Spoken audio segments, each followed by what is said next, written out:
Hola a todos, me da mucho gusto poder estar nuevamente con ustedes.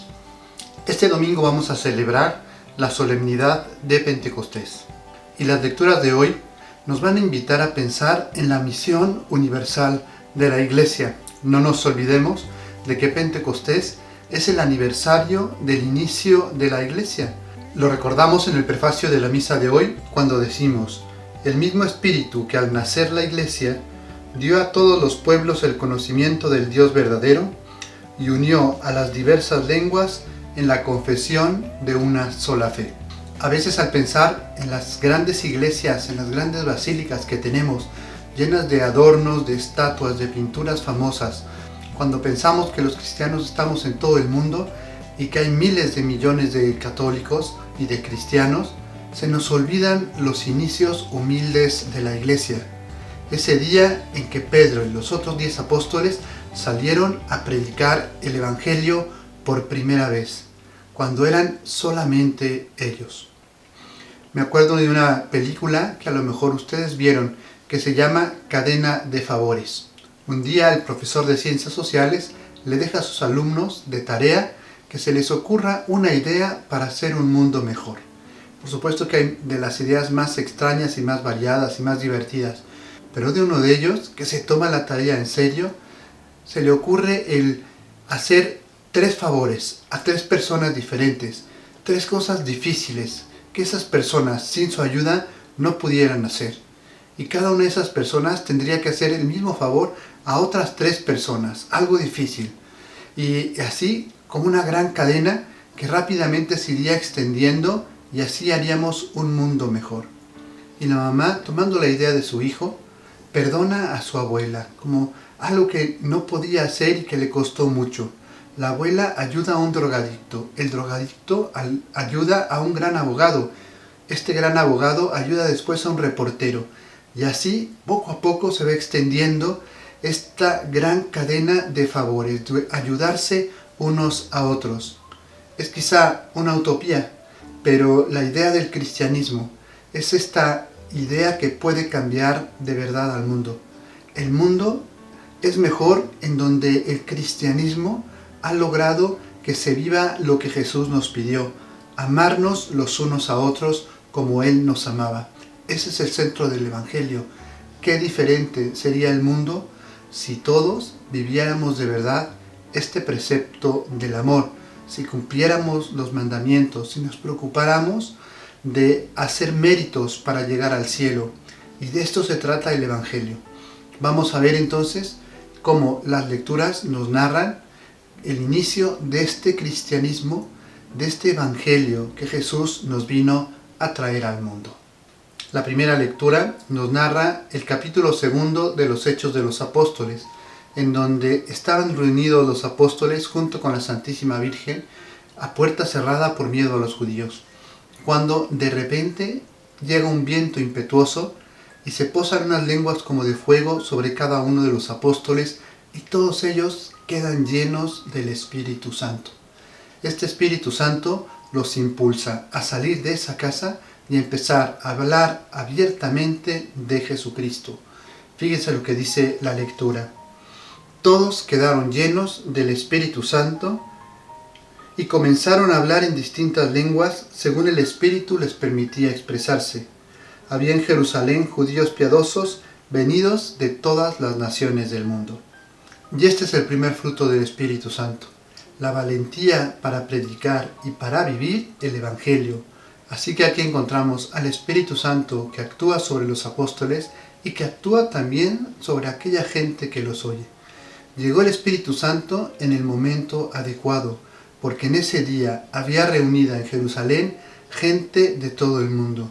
Miles de personas que el día de Pentecostés se bautizaron, que venían de todas partes del mundo y que dentro de unos días regresarían a sus ciudades convertidos en cristianos, y ahí hablarían del Evangelio. Por eso el Espíritu Santo escogió este momento para venir sobre los apóstoles, porque la eficacia de ese mensaje proclamado en ese día se iba a transformar en las primeras semillas del Evangelio y del cristianismo que se iban a difundir por todo el mundo. Y el Salmo 103, que vamos a escuchar en el Salmo responsorial, nos invita a pedir a Dios a que nos envíe al Espíritu Santo para que renueve la faz de la tierra. Le decimos: si envías tu aliento, son creados, y renuevas la superficie de la tierra. El salmista, muchos años antes de Jesús, ya pensaba en este aliento de Dios, en este viento que venía de Dios para cambiar la tierra. Y fue un cambio total.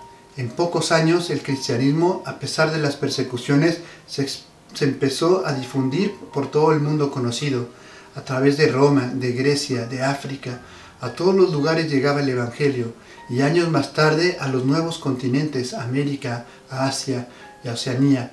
Así el Evangelio fue llegando a todos los rincones, siempre con ese ámbito de la caridad, de llevar la buena nueva que Jesús había venido a traer al mundo.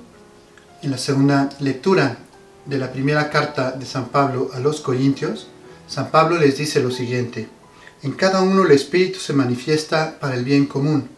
Así como el cuerpo tiene muchos miembros y sin embargo es uno, y estos miembros, a pesar de ser muchos, no forman sino un solo cuerpo, así también sucede con Cristo. Porque todos hemos sido bautizados en un solo Espíritu para formar un solo cuerpo, judíos y griegos, esclavos y hombres libres, y todos hemos bebido de un mismo Espíritu. Este es el Espíritu de Cristo, el Espíritu Santo, el Espíritu que nos hace a todos hermanos. Era la idea de Jesucristo, no de formar un club exclusivo para algunos cuantos, sino de formar una familia que tenía que llegar a todo el mundo. Una familia con un solo Padre, que es Dios, y donde todos los demás somos hermanos, unidos en este mismo Espíritu, que nos hace ir a todos los lugares para que todos conozcan a Jesucristo. A veces escuchamos que está bien que cada uno crea en lo que él quiera, o que no crea si no quiere creer. Y sin embargo, el mandato de Jesús sigue siendo categórico. Tenemos que llegar a todos lados para que todos conozcan el amor de Dios. Tenemos que decirles a los demás que Dios los ama y que tenemos que ayudarnos unos a otros. Lo único que le pedimos al mundo es que dejemos los odios, las rivalidades, de oprimirnos unos a otros y busquemos el bien de los demás, este bien del que nos habla San Pablo. Y en el Evangelio nos encontramos con una de las apariciones de Jesús a los apóstoles en este Evangelio según San Juan. Y se aparece Jesús a los apóstoles, los saluda, que la paz esté con ustedes, y después les dice: como el Padre me envió a mí, yo también los envío a ustedes. Y añadió: reciban al Espíritu Santo. Jesús les da al Espíritu Santo a los apóstoles para que vayan. Si 12 pescadores lograron que el Evangelio llegara hasta 2000 años después, imagínense la acción de 1.000 millones de católicos convencidos del Evangelio.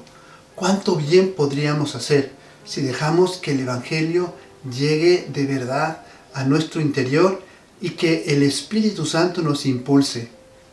Vamos a pedirle entonces en este día de Pentecostés a Dios nuestro Señor que nos mande su Espíritu Santo, que el Espíritu Santo nos dé el valor que necesitamos para escuchar la palabra de Dios, para hablar de Dios a los demás, para vivir el Evangelio con todas sus consecuencias en nuestra vida, para que nos alejemos del pecado y para que vivamos de verdad el amor.